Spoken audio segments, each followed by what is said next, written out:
The test is in 4 parts: Part 1, Part 2, Part 3, and Part 4. Now look at Part 1. Part 1. You will hear an agent calling from Farrelly Mutual about the recent homeowner's insurance inquiry. First, you have some time to look at questions 1 to 6.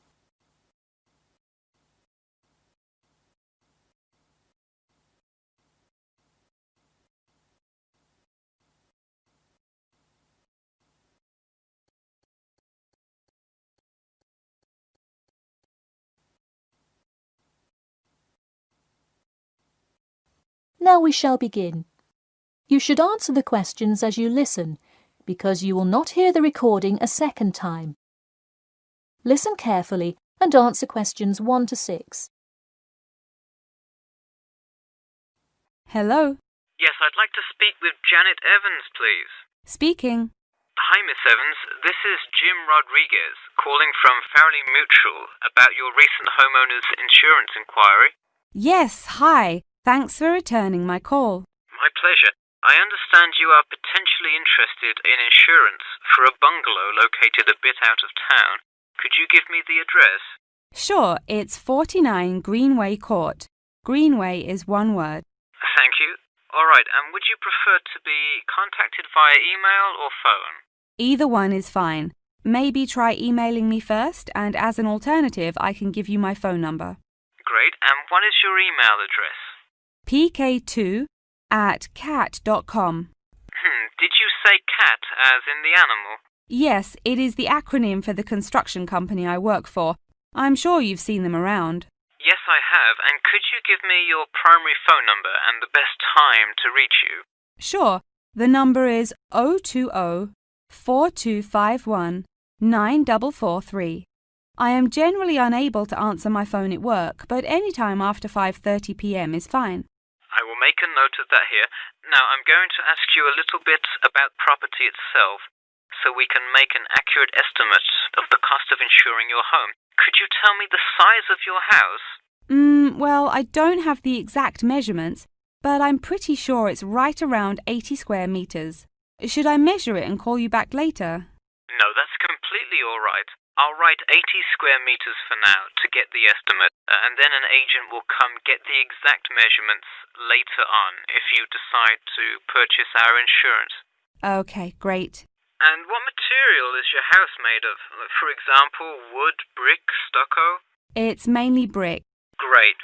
That will give you a lower rate than most of the materials, since it is so strong. Wonderful. And do you have any sort of home security, Miss Evans? We don't have a fence or anything yet, but we have an alarm system that we use regularly. Good. Before you hear the rest of the conversation, you have some time to look at questions 7 to 10.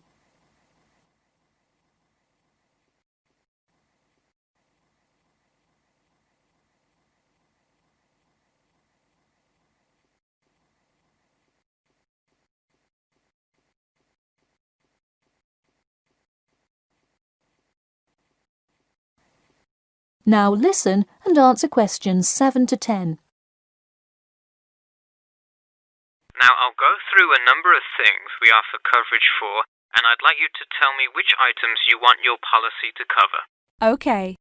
We'll start with the building itself first. Would you like us to cover incidental damage to the structure to your house? Absolutely. Splendid. And the contents inside your house? We usually cover all items with an appraised value of about £200. Would you like us to cover theft and damage beyond natural wear and tear? I will let you know that the second option here will come with a considerable increase in your rates. I think I'd just like the contents of the house to be covered against theft then. All right, and would you like any other insurance? Fire, flood, etc.? Yes, I definitely want flood coverage. It rains a lot here and the drainage system in the area is not the greatest. Okay, I am calculating your quotation now. It will just take a second. It looks like your annual insurance rate will be £148.30. Thanks, that seems somewhat reasonable. I would like to take some time to think about it. How long does it take to begin receiving coverage after signing up? of year. It can take anywhere from 2 to 6 weeks. I would say if you sign up by July the 1st, you could start your coverage by August the 1st. I see. Okay, thanks for your help. Should I call you back at this number when I have made my decision? Yes, please. And so that we can look up your account faster, I'll give you a reference number that you should provide when calling. Ready? Yep. It's TR278Q. Got it. Thanks.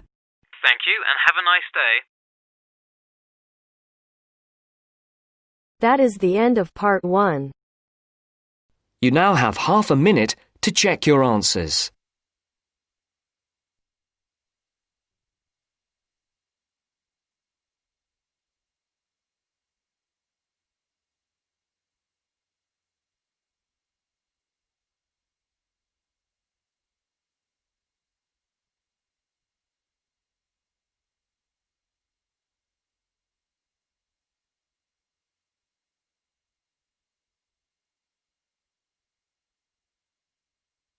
Now turns to part 2. Part 2. You will hear a recorded message giving information about an animal park. First, you will have some time to look at questions 11 to 15.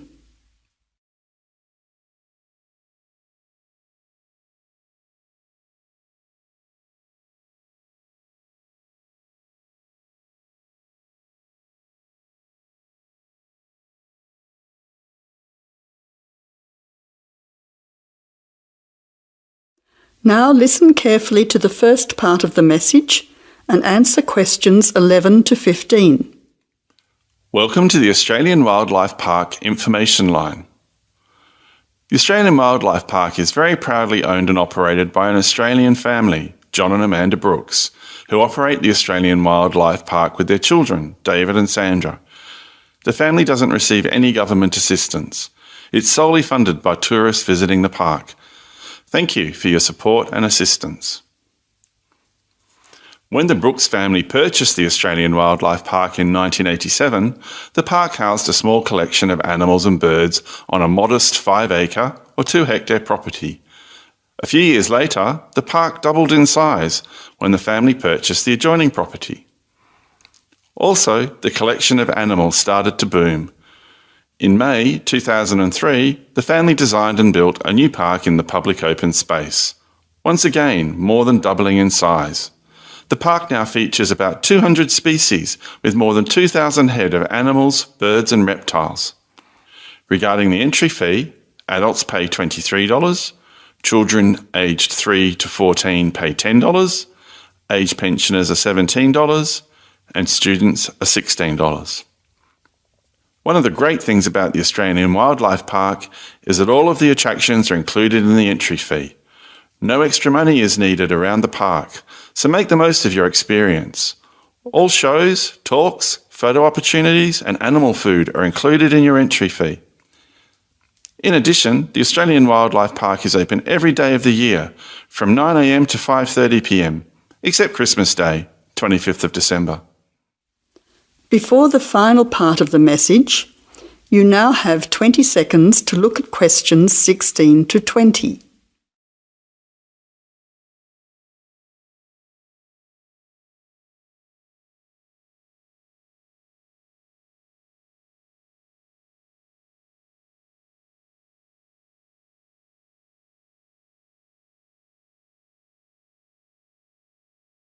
Now answer questions 16 to 20. Several attractions are available to visitors to the Australian Wildlife Park. Firstly, you can meet the koalas between 10 a.m. and 4:30 p.m. Here, people can view the koala colony in a natural environment. Another attraction is to feed the kangaroos between 9 a.m. and 5:30 p.m. Visitors can take a walk through the kangaroo enclosure, viewing them in a natural environment. Kangaroo food is provided and the kangaroos are very friendly. Also enjoyable are the wombats. At 11 a.m, 2 p.m. and 3:45 p.m, there are interactive shows where the team is delighted to introduce you to these popular animals. Other attractions that may interest you are an interactive farmyard, suitable for children of all ages. Animal food is provided, and the animals are very friendly. In addition, the working farm is where the country comes to town. Visitors can milk a cow, bottle feed a lamb, watch farm dogs gathering the sheep. All the excitement of a real Australian farm. When they ask for volunteers, be sure to put your hand up. Everyone can get involved. We at the Australian Wildlife Park hope all our visitors have an enjoyable time. See you soon! That is the end of part 2. You now have half a minute to check your answers.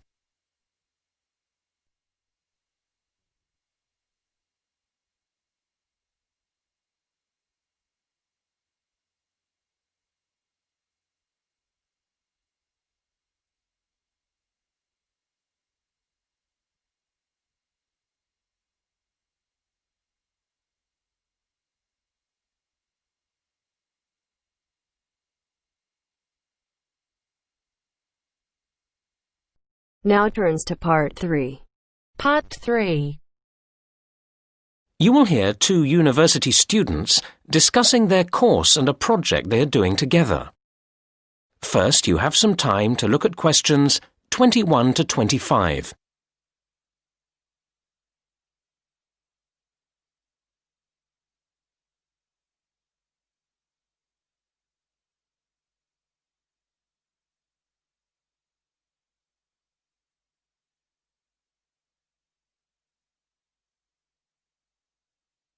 Now listen to the first part of the conversation and answer questions 21 to 25.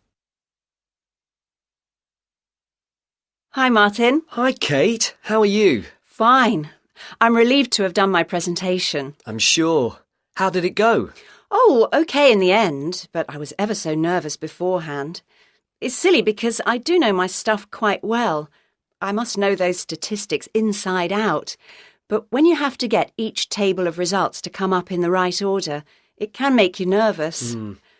It was my first time using the computerised projector, and I was sure I was going to get the controls wrong or something.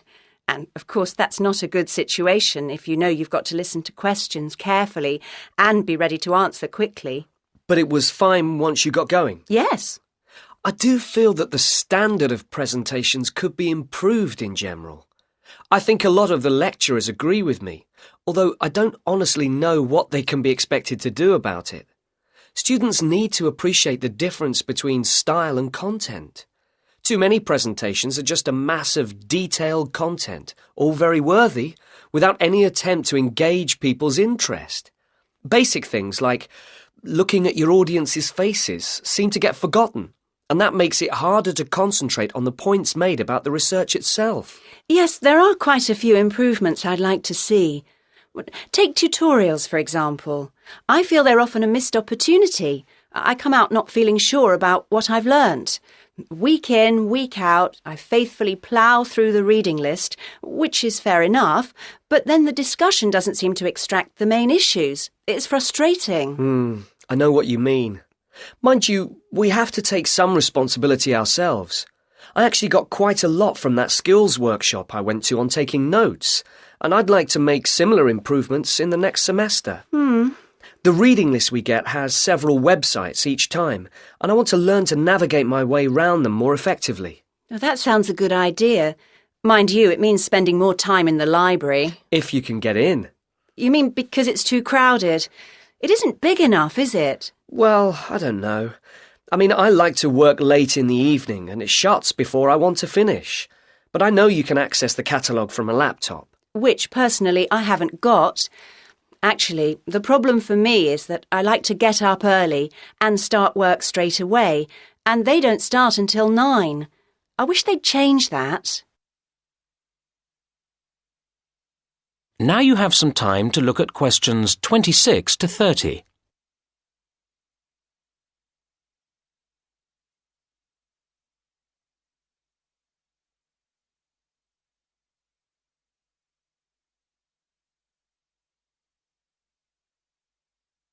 Now listen to the rest of the conversation and answer questions 26 to 30.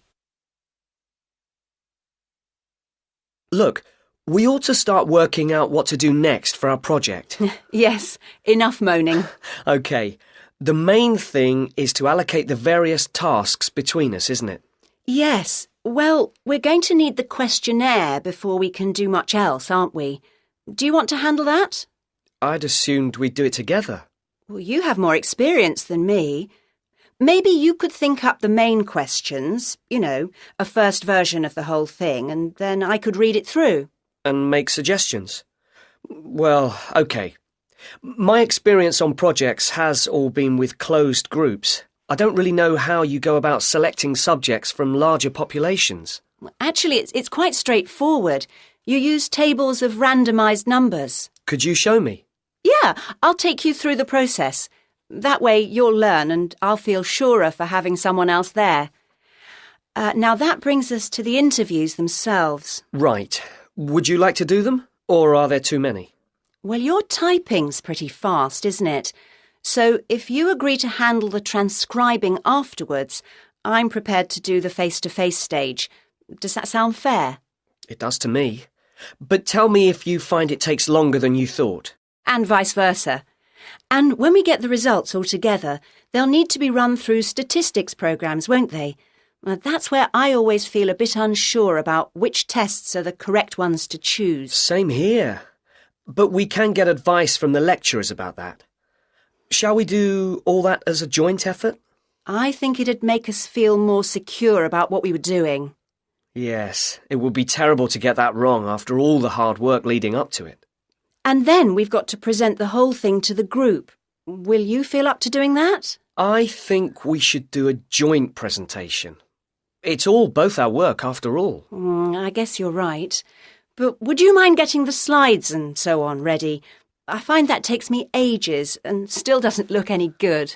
Whereas I quite enjoy that kind of thing. OK. Now, we need to think about a few... That is the end of part 3. You now have half a minute to check your answers.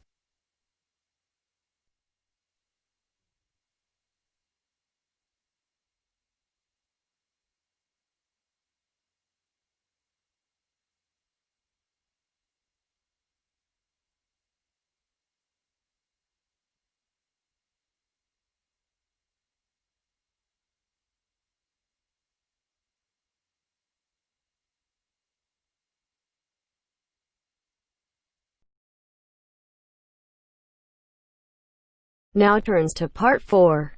Part 4.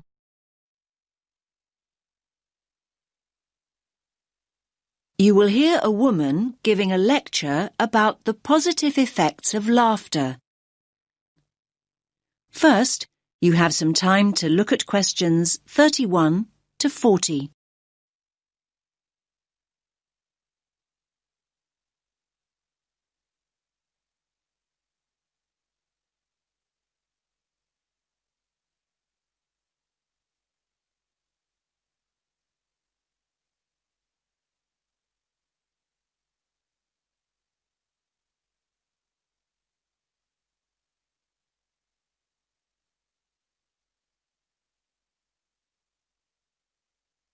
Listen carefully to the lecture and answer questions 31 to 40.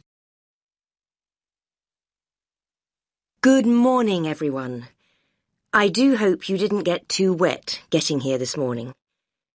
The subject for my talk, I think we could all do with some to take our minds off this atrocious weather, is laughter. The laughter I want to look at is specifically related to psychological therapy and the treatment of physiological disorders, something we've been looking at over the last week or so. Now, when we start talking about psychological therapy, laughter isn't something that immediately springs to mind. Therapy is a serious business, and it's generally approached with an appropriate degree of seriousness. After all, people seek treatment and enter therapy for serious reasons. They're often at critical junctures in their lives, and they need professional help. The question is, how is it that laughter can be such a vital part of the therapy process? It's normally identified with humour, and thus generally deemed appropriate only in lighter, more frivolous circumstances, when it's acceptable to find a situation funny. Perhaps this is why so many people in the medical world feel that laughter's frequently misunderstood and undervalued as a cathartic, healing process.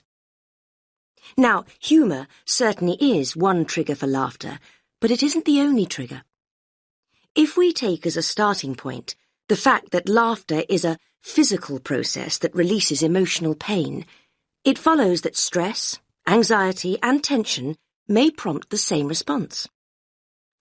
Psychologists frequently point out that humans don't laugh because they're happy. They're happy because they laugh. Once we accept that laughter and pain are related, we are less likely to be shocked when people laugh in all sorts of painful, even tragic situations.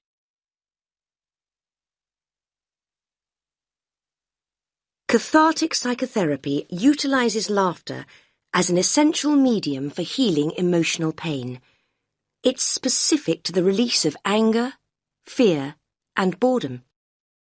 When people laugh, they free themselves of painful feelings.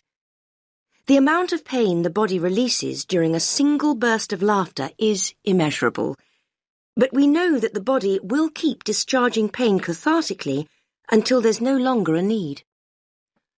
The only obstacle to the process is the self-constraint we learn to impose on ourselves during our early years. We're taught the virtues of self-control from infancy, and any loss of that control during an emotional outpouring is discomforting. We fail to realize that when we lose control, we actually gain in many other ways. Our cultural preference for processing feelings cognitively, instead of feeling them physically, maintains and prolongs emotional distress.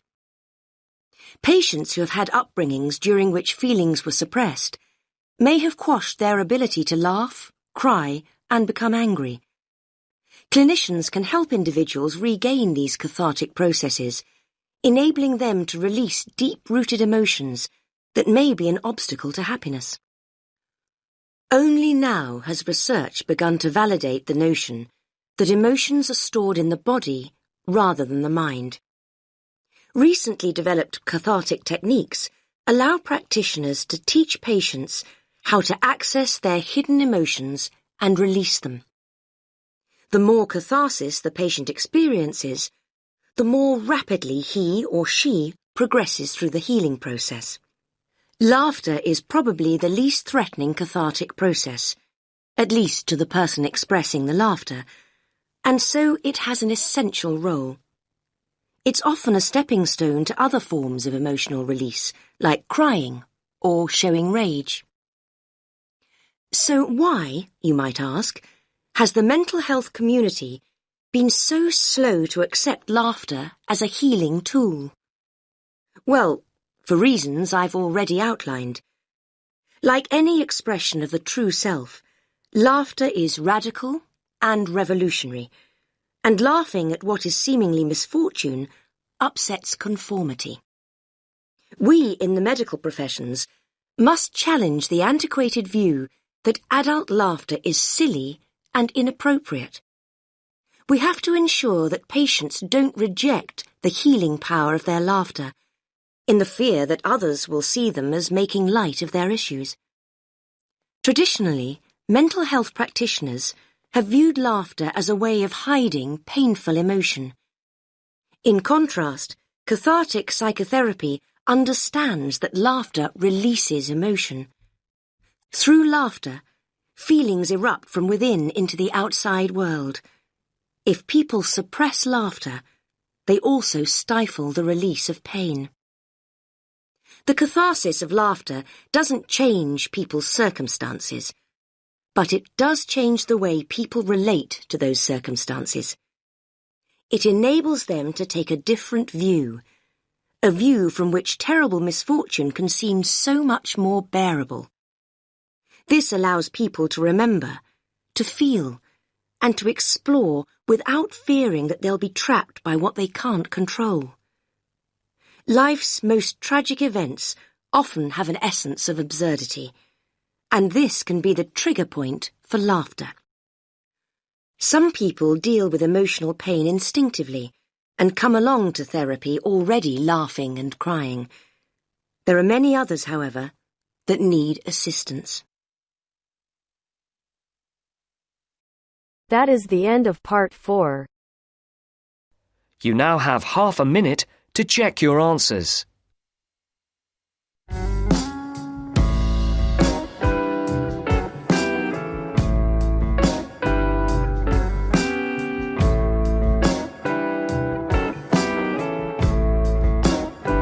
That is the end of the test. You now have 10 minutes to transfer your answers to your Ielts listening answer sheet.